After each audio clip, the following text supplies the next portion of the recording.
vai ser desmatado. Não, a lei permite. Não permite. Não, a lei não permite a supressão dessa forma. Ela garante que uma taxa mínima de preservação naqueles aonde é importante preservar. Mas não quer dizer por exclusão a discordância, Bruno. Não é mera oposição. Existem várias formas de se discordar. Se a taxa de preservação não está sendo prevista para uma zona, não tem um salvo-conduto para sair suprimindo. Existe a licença de supressão vegetal no município. Tá certo? Não, olha só. Desculpa se está sendo ofensivo, eu não estou aqui para fazer comédia, eu estou aqui falando sério. Todo mundo está falando. O secretário de meio ambiente está aqui do meu lado, ele tem mais propriedade do que eu para explicar melhor essas questões. Tá. Bom, tem várias conjecturas realizadas aqui sobre microclima, mudanças climáticas. É importante ler o documento, inclusive, do painel para mudanças climáticas, e perceber que ilhas de calor, todos os impactos globais que as cidades provocam é pela ocupação humana, não pelo adensamento. São conceitos diferentes. A partir do momento que você cresce... Gente, a partir do momento que você suprime um ecossistema natural para fazer uma ocupação, por mais que cosmeticamente que ela pareça se integrar na natureza, mas ela, na verdade, é um ecossistema totalmente novo. É um ecossistema que tem uma dinâmica diferente. Não é o Renato que está dizendo isso. É o IPCC que está dizendo isso. Passando aqui adiante, a AVA colocou questões muito interessantes aqui, importantes também. Uma que me chamou muita atenção foi de que, segundo a proposta que ela traz aqui, qualquer pagamento de outorga onerosa permitiria construir sem limites. Não, não tem isso. A lei traz o coeficiente mínimo que eu acabei de explicar, ela traz o básico. O básico, para quase todas aquelas zonas onde você poderá ter outorga onerosa, ele é de 1. Ou seja, uma vez a hora do lote é possível ser construído sem... Calma. É possível construir uma vez a área do lote sem outorga. Mas, na coluna ao lado que você tem lá o coeficiente máximo de adensamento, aquilo ali é o máximo que você pode construir, independentemente de estar pagando ou não outorga onerosa.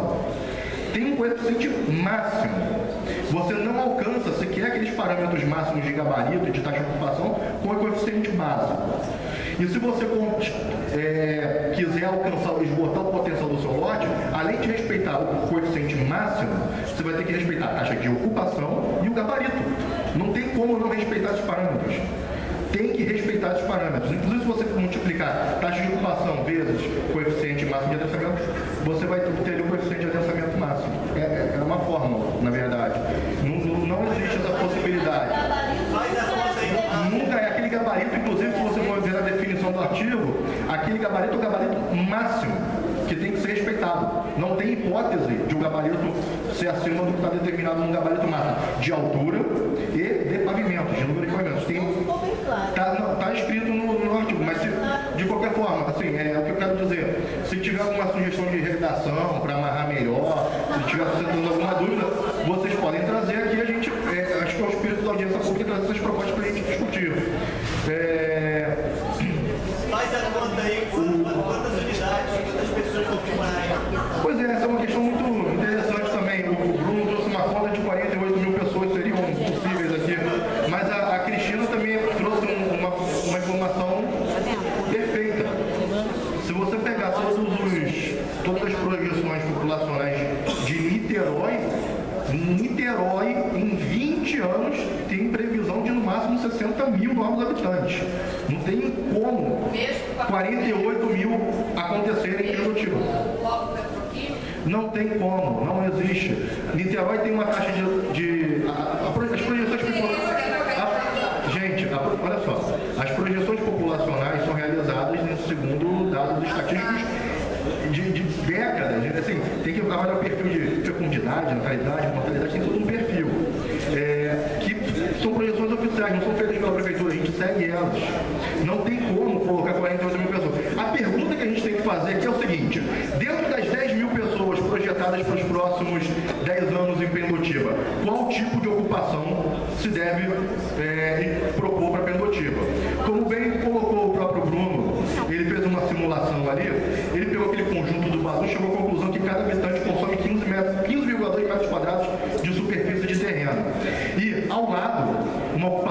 familiar.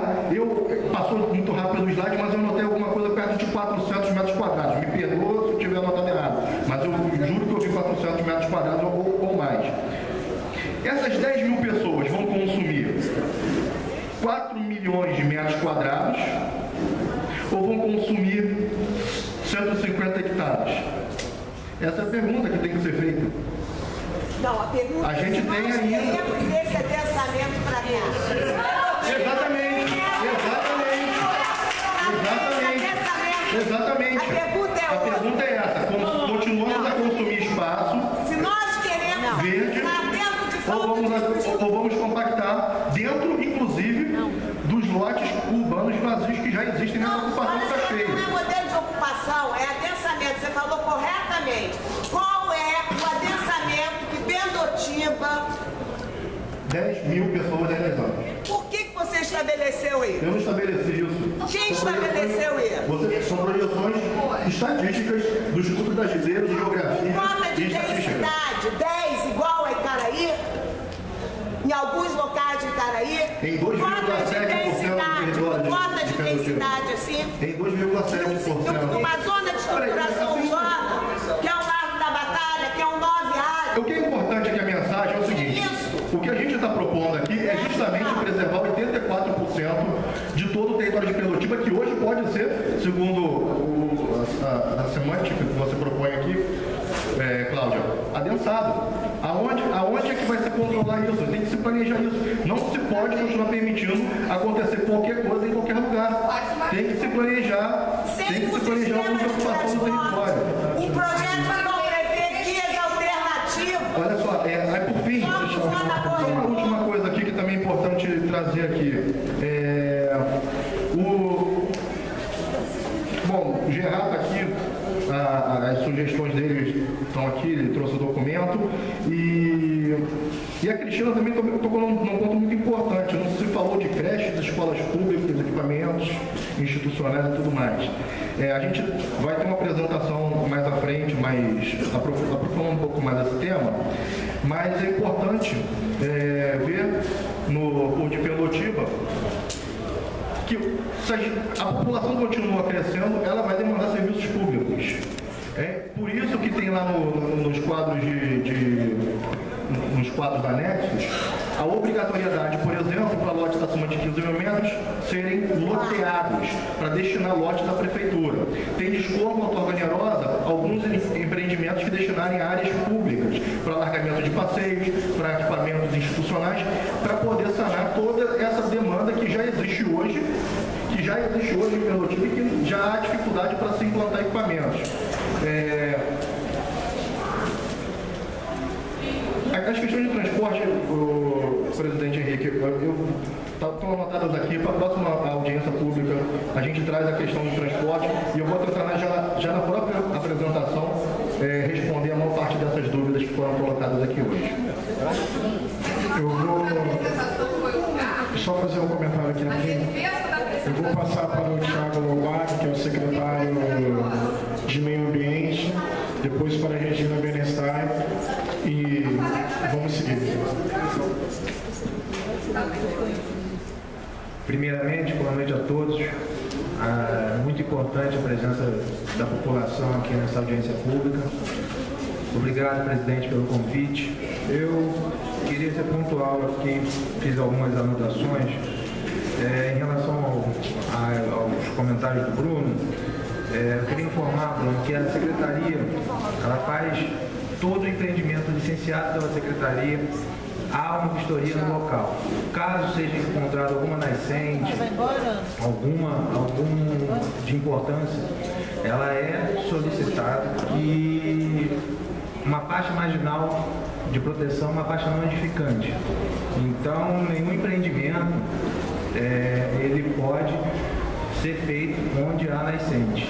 Todo o processo de licenciamento feito pela Secretaria não proíbe um empreendimento onde há nascente. Caso o senhor tenha alguma nascente, vistoriada, identificada, eu acho que é importante isso trazer para a Secretaria para que a Secretaria possa solicitar isso junto à MINEA para considerar essas nascentes. Isso é muito importante. Oi? O diagnóstico ambiental. Isso foi, o diagnóstico ambiental foi verificado, foi publicado. Se há alguma nascente que não foi vista pelo poder público, eu acho que é importante a população trazer. Isso daí eu não vejo nada demais em relação a isso. Em relação à taxa de preservação, caso seja verificado que alguma área que a taxa não é aplicada e tem algum fragmento florestal importante, o PUR ele não sobrepõe sobre a lei da Mata Atlântica. Então, a Secretaria, com a vistoria em loco, nós verificamos e nós não vamos deixar o empreendimento suprimir fragmentos florestais protegidos pela lei da Mata Atlântica. Então, a Secretaria de Meio Ambiente aplica a lei da Mata Atlântica e nós não deixamos suprimir. Isso daí não é lei federal, não tem como. A Ana Cristina falou sobre projetos aprovados sobre faixas marginais de proteção. Todos os projetos da Secretaria solicitam as faixas marginais de proteção. Então, nenhum projeto aprovado pela Secretaria de Meio Ambiente ocupa faixa marginal de proteção tanto de rios, de lagoas. Então, eu fico muito tranquilo em relação a isso.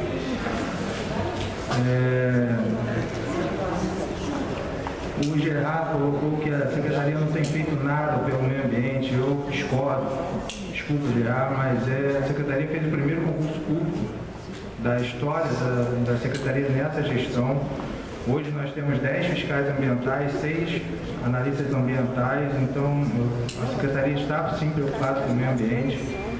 Em relação à área que ele trouxe aqui, pelo CURP, o proposto é uma ZPVS, então não vai poder se construir nessa área que ele trouxe. Mais o que?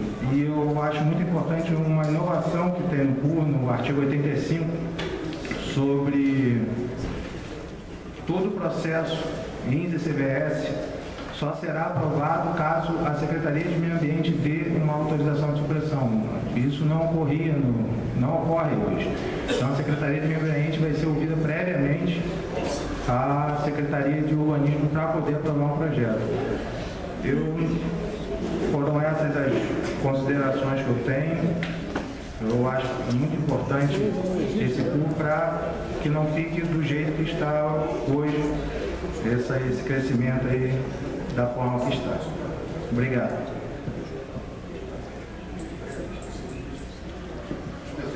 Duas respostinhas muito específicas aqui, que eu acho que não podem ficar sem resposta. Uma do Ronald, sobre ele fez uma fala aqui que eu anotei de uma forma, mas eu acho que a gente poderia recomendar, inclusive, à Câmara, Ronald, incluir na seção de ZEIS, quando fala de planos de urbanização de comunidades, a escuta da comunidade na hora de elaborar esses planos. Talvez, eu procurei aqui, eu acho que realmente faltou por algum motivo, é uma emenda, está aqui, está anotado, a gente vai recomendar isso à Câmara. Da mesma forma, a professora Regina identificou uma ZEIS que não está demarcada. Professora, a gente vai verificar da mesma forma, na mesma linha. Se não tiver demarcada, tem o nosso compromisso de que ela vai ser encaminhada para demarcação, próximo ao Parque da Colina, né? E o Lucas também levantou uma questão que não pode ficar sem resposta. A questão de quando duas zonas, quando um terreno tiver incidência de duas zonas, o potencial será definido pelo somatório dos potenciais construtivos. O que acontece? Principalmente os eixos de estruturação, Caetano Monteiro, Francisco da Cruz Nunes, que tem esse limite de 100 metros. São 100 metros onde você tem um potencial de adensamento um pouco maior. Mas logo atrás você já tem zonas mais restritivas, residenciais ambientais, CBS, até a de proteção total. justamente para não dar margem do empreendedor achar o seguinte, pô, eu posso pegar o coeficiente mais alto, que é o da CEPOR, e aplicar vezes o meu lote inteiro, que vai até lá em cima das EPVS, que a gente criou esse dispositivo. Na verdade, o coeficiente mais denso só se aplica nos cementos. Quando for mais restritivo, se aplica aquele restritivo naquela faixa, e se tiver ZPVS onde é zero o potencial dele, não se aplica nada. Você vai somar e você vai obter ali um potencial total que ele vai poder edificar no lote. Não é uma soma assim de 5 vezes, se eu tenho 3 áreas, não vou multiplicar por 3 o meu potencial total. Você poderia também enxergar como uma média dos potenciais. O potencial de lote enxerga pela média dos potenciais. Você vê, a incidência dessa zona tem um potencial, a da outra é menor, a outra é zero, soma tudo, é o seu potencial médio para o lote inteiro. Não tem... Média não é só média ponderada. Não, tem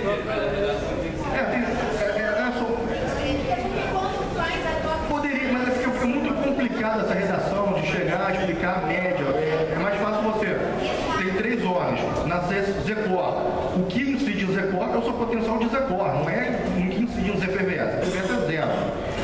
Se você somar o potencial da ZECOR com a ZPVS, o potencial de 5 vezes, de 2, 3 vezes lá, mais zero. Então é 2, 3 vezes só aquela área que incide aquela zona. O resto não. Tá? Renato, faltou uma resposta. A demarcação do saneamento, como é que isso foi feito? Também, então, vamos lá.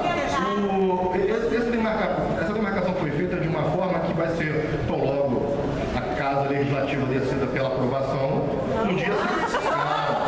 Calma.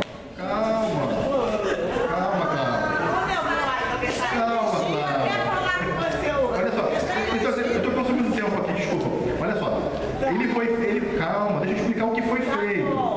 Ele foi pensado para tão logo essa lei seja sancionada, essa demarcação constar numa base SIG Web, onde qualquer um pode exportar polígonos, dar zoom, ver lá, com 10 centímetros de precisão, a demarcação dessas zonas. Só que eu estou percebendo, desde a primeira audiência pública, agora novamente, a falta para muitos que têm feito a descrição dessa delimitação. Então, de novo aqui, vereador, esse compromisso eu posso assumir de trazer também para a Casa Legislativa, apresentar na forma de emenda, a descrição de todas essas delimitações.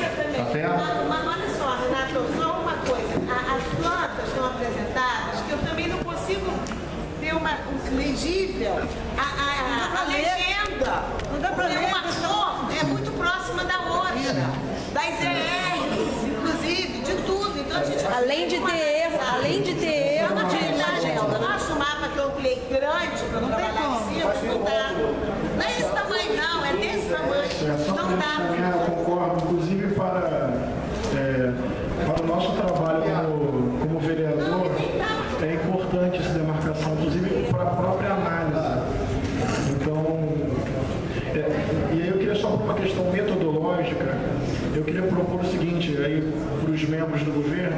Primeiro, assim, respeitosamente lamentar mais uma vez em uma audiência puxada pela minha comissão a ausência da secretária Verena, com todo respeito ao seu trabalho e ao seu esforço de explicar, mas ela é secretária da pasta e eu acho que vou completar 4 anos de mandato tendo a Verena ausente em todas as audiências que eu convoquei até agora.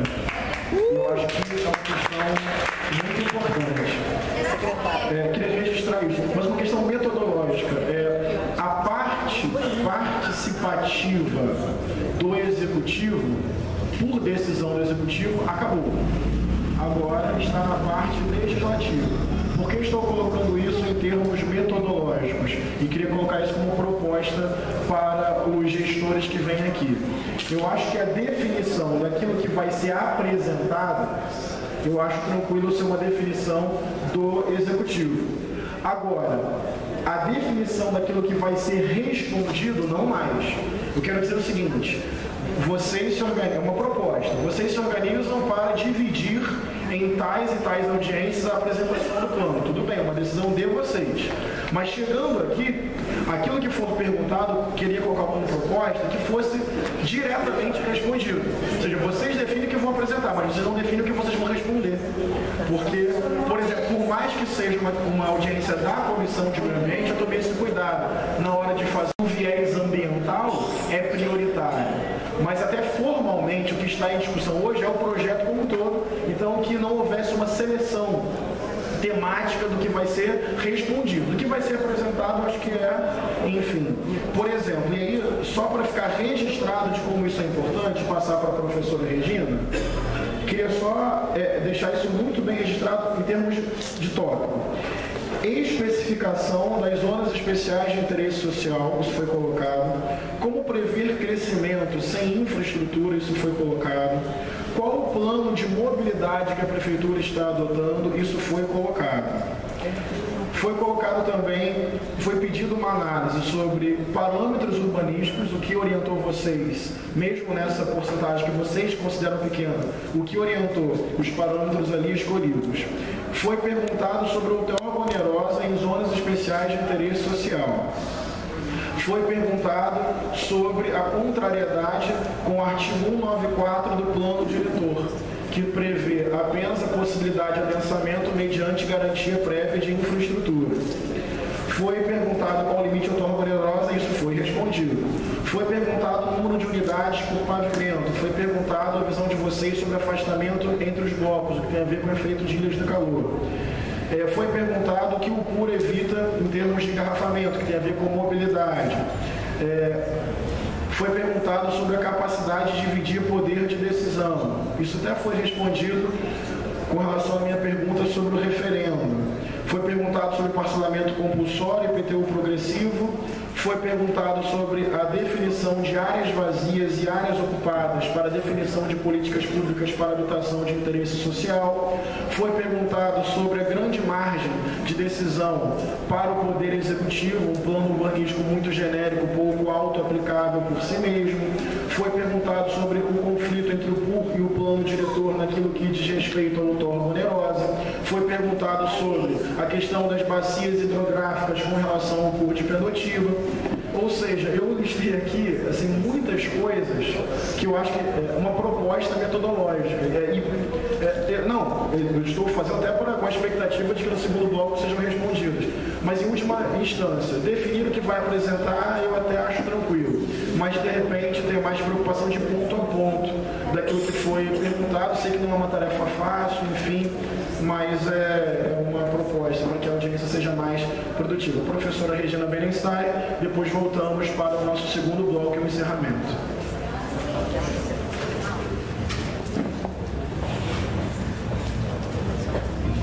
Bom, na verdade eu queria inicialmente perguntar, e vai um pouco na linha do que o Henrique acabou de falar, o que exatamente estamos fazendo aqui? Então, eu vejo como duas alternativas. Estamos tirando dúvidas que temos sobre o projeto de lei aprovado. Ou estamos discutindo o projeto de lei aprovado, que a esta altura já está no Legislativo, e eu queria saber como o Executivo se comporta frente às nossas propostas e às nossas divergências. Por que isso? Porque eu vejo que, por um lado, o Renato ele tenta esclarecer, e o Renato está sempre no fogo, eu tenho que admitir isso. Ele sempre, por exemplo, aceita o nosso desafio de ir à Escola de Arquitetura e Urbanismo, onde ele é literalmente bombardeado, mas ele está lá, firme, e eu admiro isso muito. Mas então, ele responde às dúvidas, ou ele se defende, aí não é você pessoalmente, mas é defender sem uma abertura, não consigo sentir uma abertura para a mudança de posição. Então, quero saber exatamente se tudo que nós estamos discutindo aqui terão que virar emendas.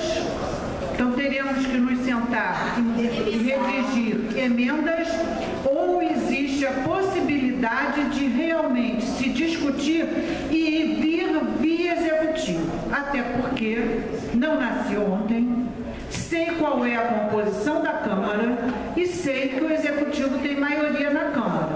Então, tudo que vier contrariando a decisão prévia do Executivo, com certeza não será aprovado. Então, eu queria saber da disposição, e aí eu sei que você vai me dizer que você não tem, poderá me dizer isso, mas eu queria deixar registrado, porque eu acho que essa é uma dúvida que tem que ser levada para o Executivo e para aqueles que têm poder de decisão no Executivo.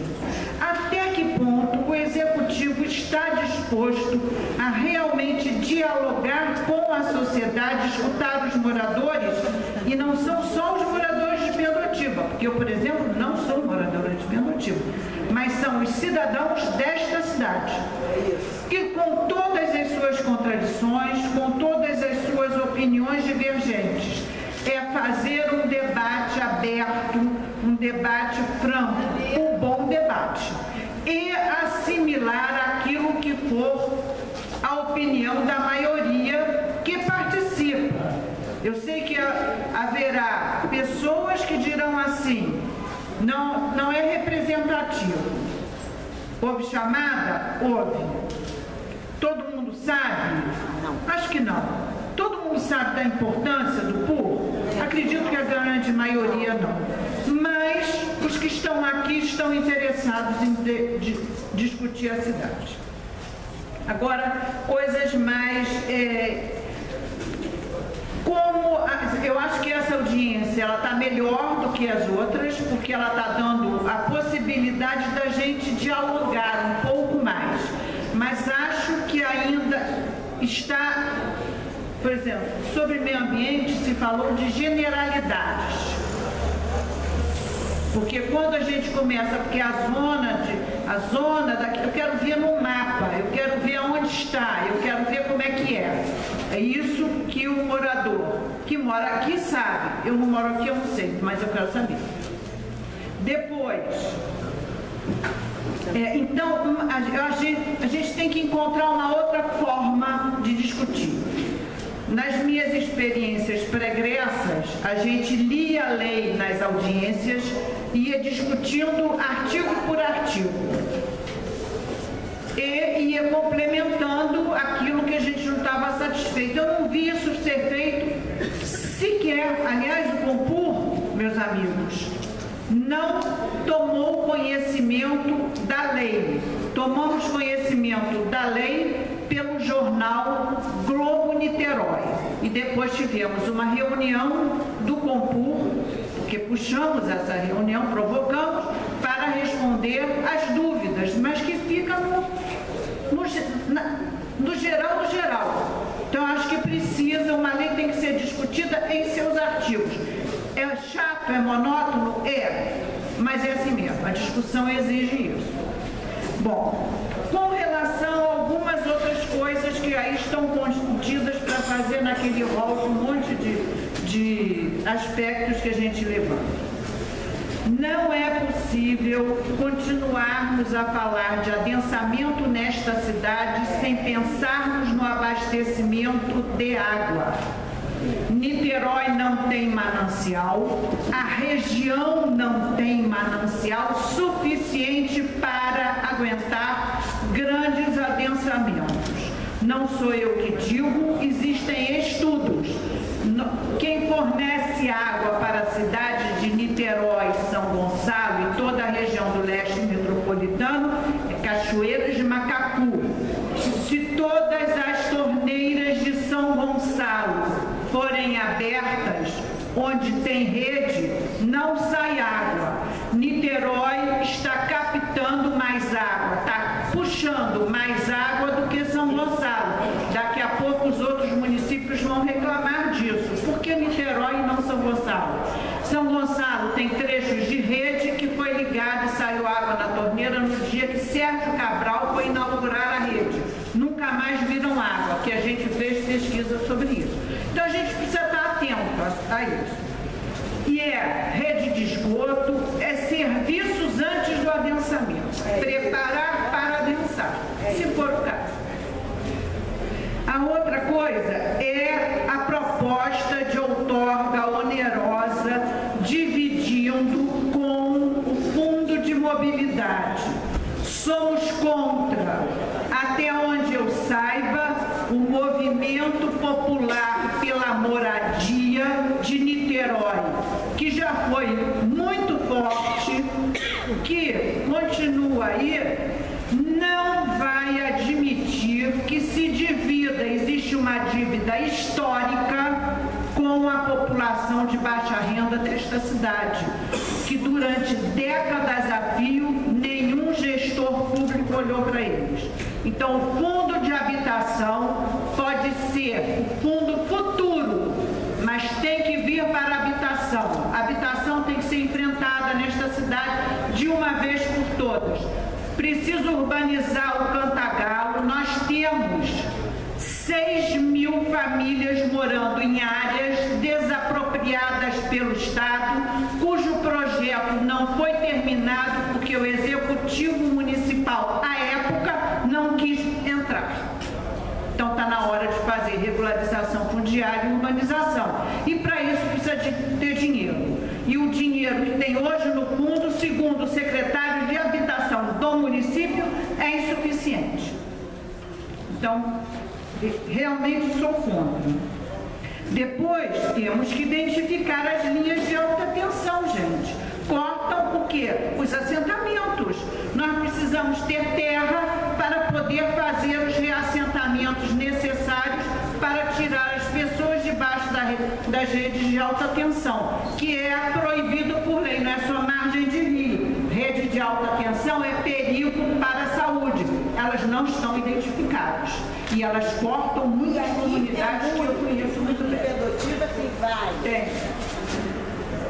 Depois, tem uma outra proposta, que é a redução de vagas para comércio. Olha, eu ainda bem que eu não moro em Niterói, porque andar a Caetano Monteiro inteiro para andar no comércio, se não tem estacionamento, não é essa é a tipologia da ocupação aqui. Não dá para a gente dizer, numa cidade que tem um carro para 2 habitantes, deixe o carro em casa e ande de ônibus cheio ou de bicicleta. Não dá, gente. Tem que primeiro preparar, tem que primeiro oferecer as condições. Não dá para cortar drasticamente o lugar de estacionar. Depois, temos que não existe uma ZEIS vazia marcada. A gente tem que marcar ZEIS vazias. Uma cidade só tem local para construir habitação de interesse social se o poder público delimita as áreas. Qual é o grande nó do Minha Casa Minha Vida? Por que o Minha Casa Minha Vida está sendo construído nas periferias das periferias? Porque o poder público municipal neste país não fez um banco de terras para dar conta desse problema. Então é necessário fazer. E como faremos isso? Aplicando os instrumentos que estão aí, lei federal, Renato. Mas que o Estado tem que aplicar, porque senão fica no papel. Se a gente não assinalar onde vai ter parcelamento compulsório, onde vai ter direito de preempção, onde vai ter ZEIS e combinar esses instrumentos, não vai ter nunca terra para construir habitação popular. Então vai ficar para longe, para os municípios vizinhos. Juro que eu vou terminar. Você falou uma coisa que me chamou a atenção. E aí, com relação ao que eu falei, o PUR pode ter sido uma determinação legal do Ministério Público. A OAC não foi. E significa o mesmo olhar para o planejamento. Eu diria até pior. Porque a OAC veio por meio das mãos de empresários dentro de uma linha de planejamento que é claramente a cidade mercadoria. Claramente. Está sendo implantada em todas as capitais deste país. Nós estamos uniformizando os centros, as frentes marítimas. Está virando tudo a cidade do Panamá. Se alguém não conhece, edifícios fantasmas, uma orla toda ocupada com grandes prédios. Esta é a grande novidade da OC, gente. Não é integração de caminho Niemeyer, até porque não tem integração nenhuma. Agora, essa é uma linha. A linha é essa? Tudo bem, nós vamos discutir. Agora, não pode mascarar que a linha não é essa. Vamos jogar claro. Só.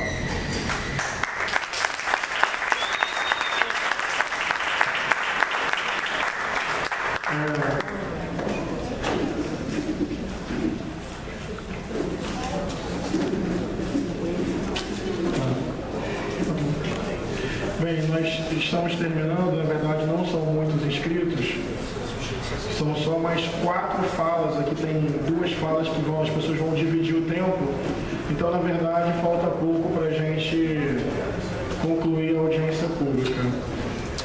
Registrando ali a presença do deputado estadual Flávio Serafim. E do vereador Paulo Eduardo Gomes, também chegando aí. Obrigado. Só para eu entender, o Daniel é o próximo. Quer falar agora, Daniel? Tá, tudo bem. Então, Cláudia Caputo e Anne Frank, pelo que eu entendi, vão dividir essa fala. Pelo que eu entendi aqui. Obrigado. Boa noite. Eu não sei falar em microfone, estou rouca, mas vamos lá. Renato, desculpe, boa noite a todos, mas eu me exaltei. Olha só, Renato, a preocupação é pensar numa região, conforme a Regina falou, o Bruno falou, sem infraestrutura, na qual tem adensamento, com cotas de densidade que está nessa lei, tá? Chegam a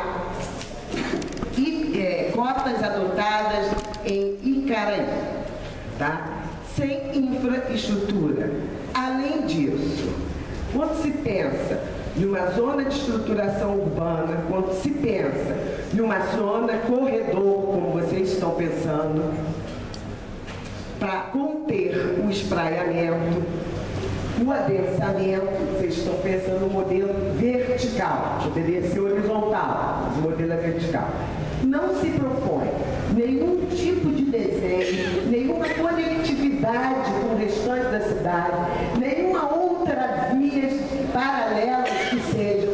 Os centros de bairro, ele se resume, as centralidades, que é mais bonito, antigamente a gente usava centro de bairro, tá? E as unidades de vizinhança, mas mudou um pouco conceitualmente.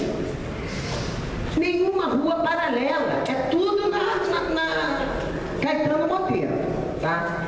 E aí, vem também a questão ambiental, que vocês tanto falam que é para conter o espraiamento. Eu lembro o plano, por isso que o plano diretor é importante, Vinha, porque esse zoneamento todo não teria o que Pendotiva vai crescer, quais são, entendeu? A mobilidade estaria vindo, o estudo de infraestrutura estaria vindo, todas as diretrizes e objetivos que estão nesse decreto, teria que estar lá, ó, no plano diretor, não aqui, tá? Teria que estar lá. Aí eu ponho aqui e vejo assim, ó, do sistema de áreas verdes. Legal, sistema de áreas verdes. E aí não vai conter o espraiamento, fazendo uma zona corredor. Aí tem um item 3 aqui, do artigo 81, que fala assim, corredores verdes, bacana, corredores verdes. Aí fala assim, espaços lineares abertos que desempenham funções ecológicas, tais como conexão de fragmentos de vegetação, proteção de corpos hídricos, manejo das águas das chuvas, promoção da melhoria da qualidade do ar e a sua umidade, conservação da biodiversidade, promoção de múltiplos usos para a população, como transporte não motorizado e recreação. Bacana.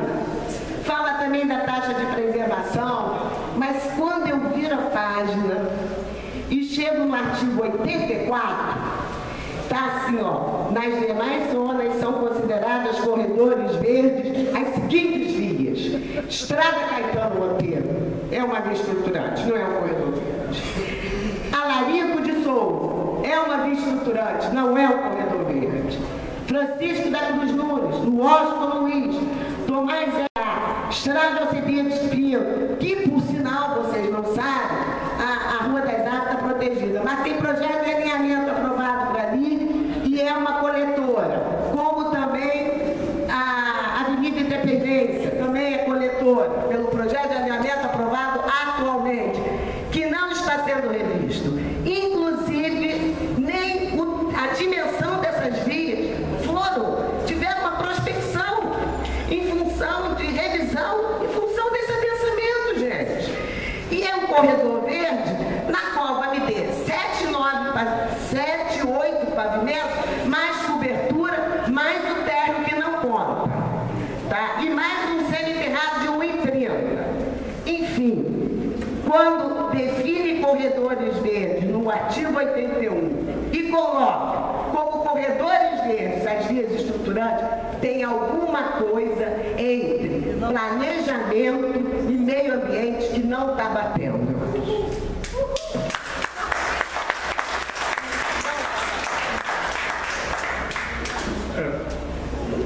Quer falar, Ana? Tá, tudo bem. Então, Anne Frank.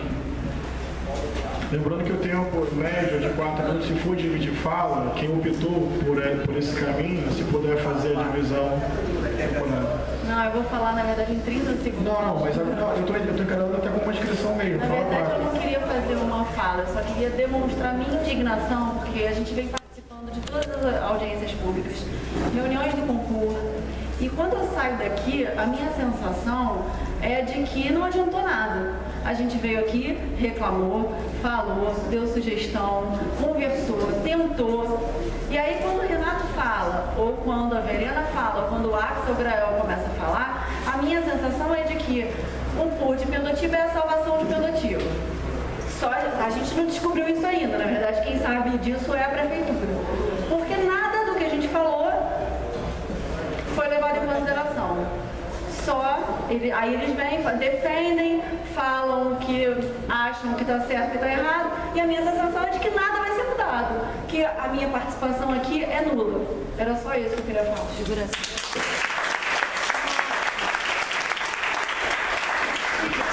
Laura França e Priscila Green. Priscila, pessoal. Boa noite, eu queria até pedir desculpas porque eu vou estar fazendo um informe que não está diretamente relacionado com o PUR, mas que também é dentro do mesmo tema, que é a participação da população, e a gente vai estar começando a construção do Plano Municipal de Saneamento no dia 16 de julho, às 14 horas, e a ideia é aproveitar esse momento e pedir encarecidamente que todos possam comparecer ou mandar representantes para a gente construir um plano de saneamento que seja mais a cara do que a gente quer para Niterói. Aonde vai ser? Quando? Vai ser na Secretaria de Meio Ambiente e Recursos Hídricos, que é na Prefeitura Nova, 10º andar. Que dia? Dia 16 de julho, às 14 horas. E aí, esse grupo vai se reunir mensalmente e, dentre as colocações que vão ser, os encaminhamentos que vão ser dados, os horários das reuniões seguintes, para ver se está de acordo com a participação da sociedade. Tá? Obrigada, gente. Espero vocês lá.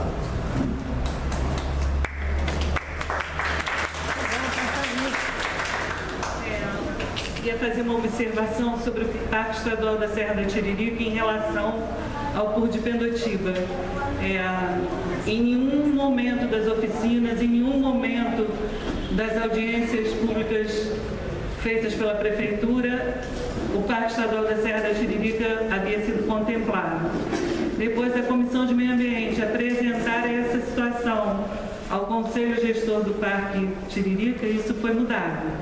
Apenas um parágrafo consta no texto da lei dizendo que será considerado o plano de manejo do Parque Estadual da Serra da Tiririca.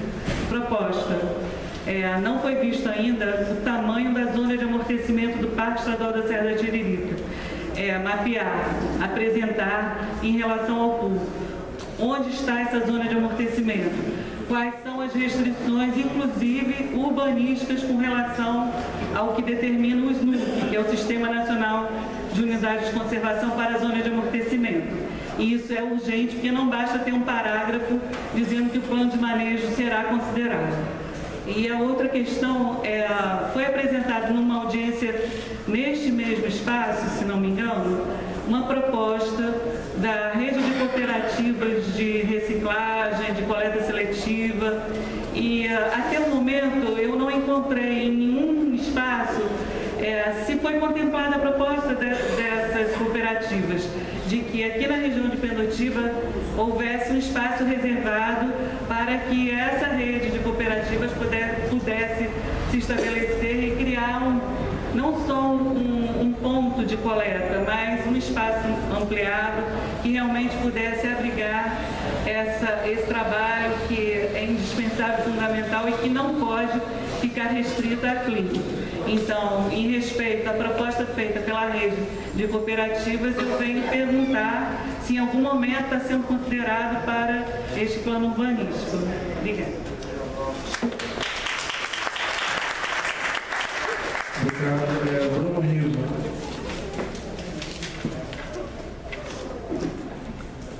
Primeiro eu queria esclarecer que eu não sou oposição por oposição, muito pelo contrário.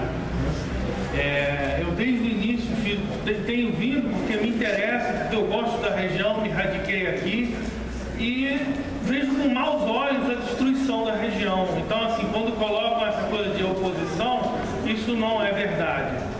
Depois eu gostaria, assim, de falar especificamente sobre a sua resposta. Essa é uma das minhas preocupações.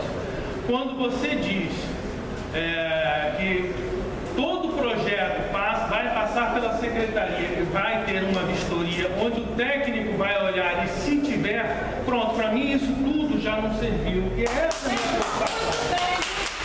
Por que essa preocupação existe? Primeiro que nós temos que ser realistas. O Brasil hoje tem uma cultura de corrupção. Isso não dá para dizer que não existe essa cultura. O país está numa roubalheira de norte a sul. Então, ainda que eu hoje admire o trabalho que vocês fazem, que eu tenho que reconhecer que é diferenciado e não vejo pontualmente assim, ali houve alguma coisa, eu nunca vi isso, tenho que reconhecer, eu não posso aceitar que isso dependa exatamente dessa situação de hoje ter um sujeito bom, mas amanhã o senhor não está lá. Então, amanhã pode não ser uma pessoa tão boa. Além disso, é como eu disse, as nascentes, elas não são visíveis às vezes. Eu conheço várias nascentes, não aqui especificamente, mas em outros lugares, que dependendo da época do ano, você toma banho no rio. Dependendo da época do ano, é um cascalho seco. E algumas pessoas, e ainda tem vegetação. Então não se vê com tanta facilidade, e deixar isso por conta de uma inspeção, eu acho que é insuficiente. Por isso insisto que isso tinha que ter sido mapeado, georreferenciado, para que não fique por conta de um construtor que tem um poder de corrupção absurdo, resolver ali se tem interesse ou não de preservar aquilo. Isso vale para os fragmentos, isso vale para tudo, na verdade, que deveria ter sido mapeado e visto no diagnóstico e não foi visto. O diagnóstico, por exemplo, levantou áreas de risco, mas se ateve às áreas onde ocorreram os desastres. Um desastre geotécnico hoje é um desastre que envolve terceiros. Nós temos, assim, todos os grandes exemplos de desastres geotécnicos, eles afetaram não só o próprio responsável, mas todo o envolto, todo o entorno. Então, não foi feito, eu não vi esse trabalho, um mapeamento geológico, geotécnico. Na equipe, inclusive, eu não identifiquei um geólogo. Eu conheço a geologia da região e afirmo com toda certeza que existem áreas de risco aqui que não foram mapeadas. Da mesma forma como existem áreas muito inclinadas que simplesmente não podem ser ocupadas. Mas nada disso foi mapeado. E eu entendo que isso é fundamental, porque senão nós vamos ter uma ocupação irresponsável da região e daqui a 20 anos começar a administrar desastres. Isso é que eu acho que não é admissível. O corredor verde eu também, assim, não entendi, mas a Cláudia explorou bem. Eu não entendi até como é que os animais que não foram levantados, nós temos até Jaguatirica na região. Como é que esses animais vão atravessar Caetano Monteiro, por exemplo? Eles vão lá pegar o sinal? Eu não entendi isso. Eu não entendi o corredor verde.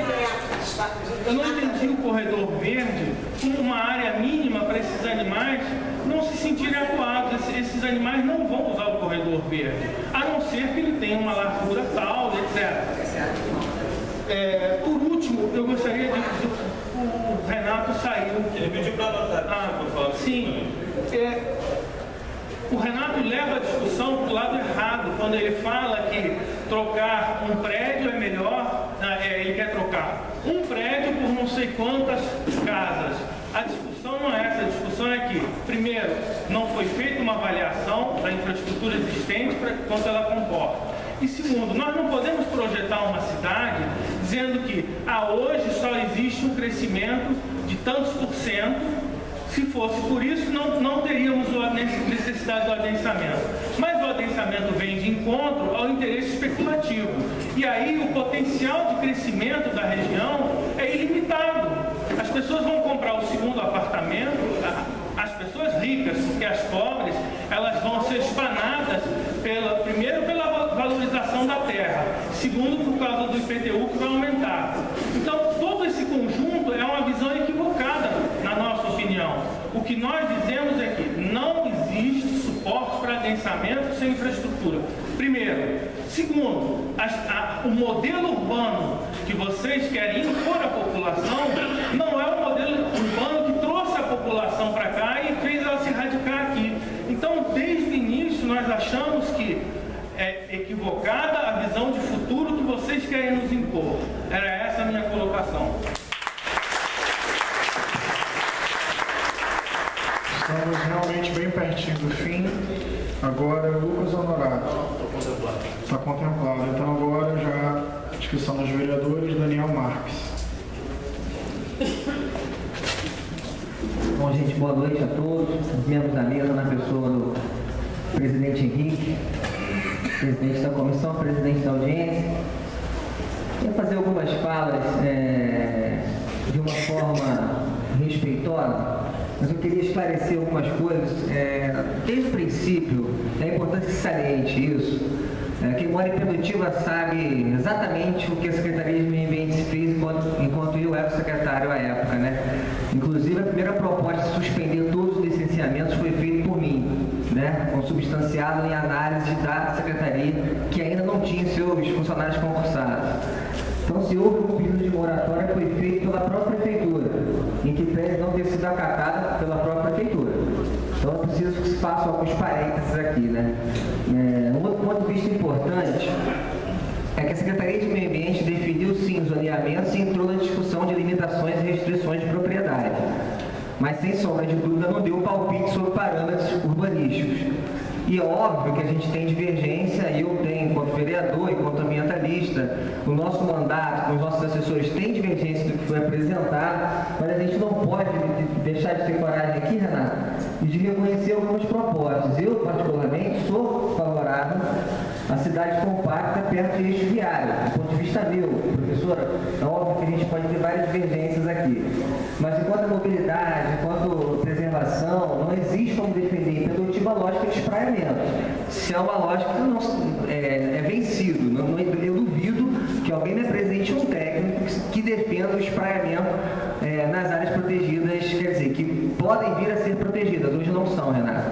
Eu queria colocar alguns exemplos claros aqui. Hoje, a gente tem condomínio de casas dentro de área de especial interesse ambiental, ou seja, zoneamento que não permite ter moradia. Hoje tem. Tem por quê?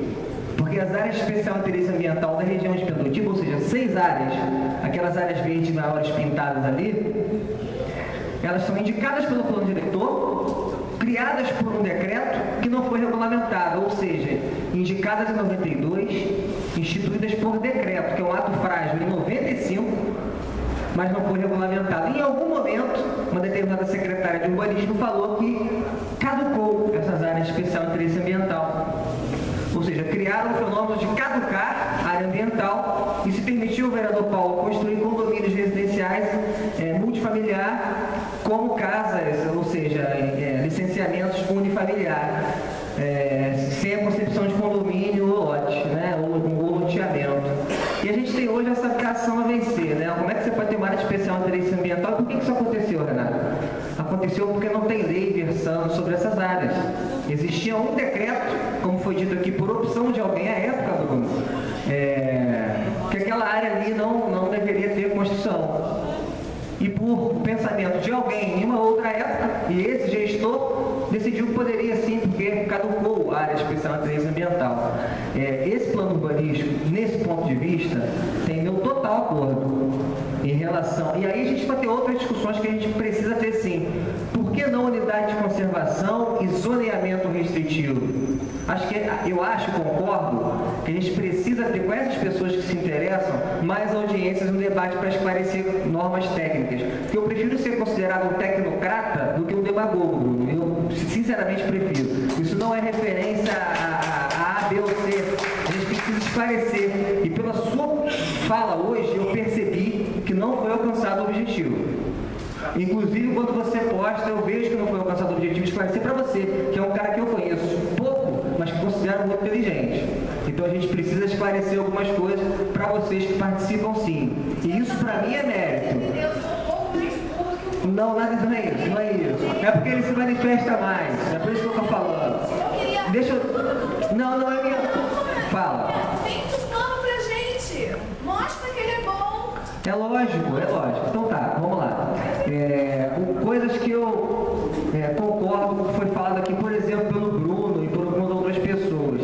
Foi optado por alguns parâmetros. Eu, particularmente, Bruno, quando você passa da pista losa, eu sou contra, por exemplo, você ter pavimento de 7 andares na de corredor. Principalmente pelo fragmento florestal que a gente tem à esquerda de quem vai para dentro da região de Pelotiba, certo? Agora, o que é importante saber é que você tem 100 metros, vamos colocar de buffer, mas aonde você tem a ZPVS, não se sobrepõe, gente. ZPVS não se constrói. Então, você vai ter, em algum momento, 10 metros. E é isso aí, 10 metros. Não, querida, preste atenção porque isso é importantíssimo e eu estou esclarecendo. Não existe manobra, isso é lei. Não existe querer criar empreendimento A para vender B. Eu não faria isso. Quem me conhece sabe. Quando você tem...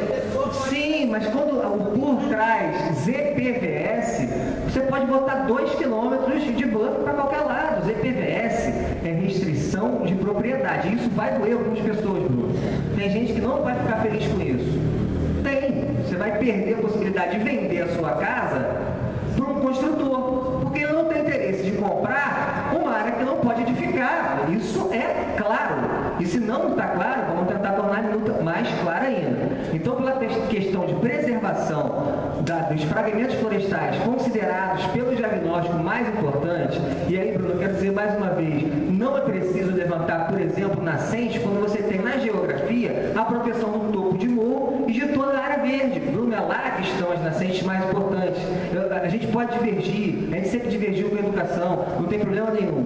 Agora, em questão técnica, você pergunta para qualquer geógrafo, onde estão as nascentes hoje, é um desenho muito claro. Se você protege 6 fragmentos florestais mais importantes, e você não permite que se faça devastação, supressão de vegetação em topo de morro, você está objetivamente resolvendo o problema da drenagem da região produtiva, gente. Isso é muito claro. Eu não preciso saber qual é a classe de inseto, de ave fauna, de mamífero de um fragmento florestal, se nele não pode construir.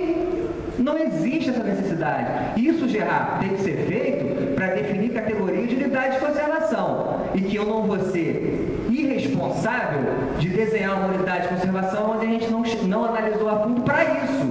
Porque o SNUC propõe procedimentos específicos para criar o C.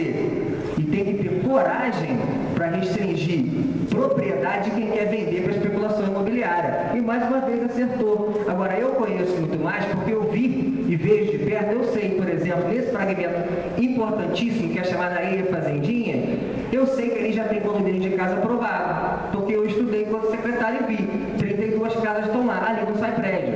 A não ser que ele mude de ideia, só que ele já verbou no memorial, ele já vendeu. Eu sei que o da frente está interditado porque fomos nós que interditamos. Por quê? Mais uma vez um parecer no processo de licenciamento que se permitiu construir areia.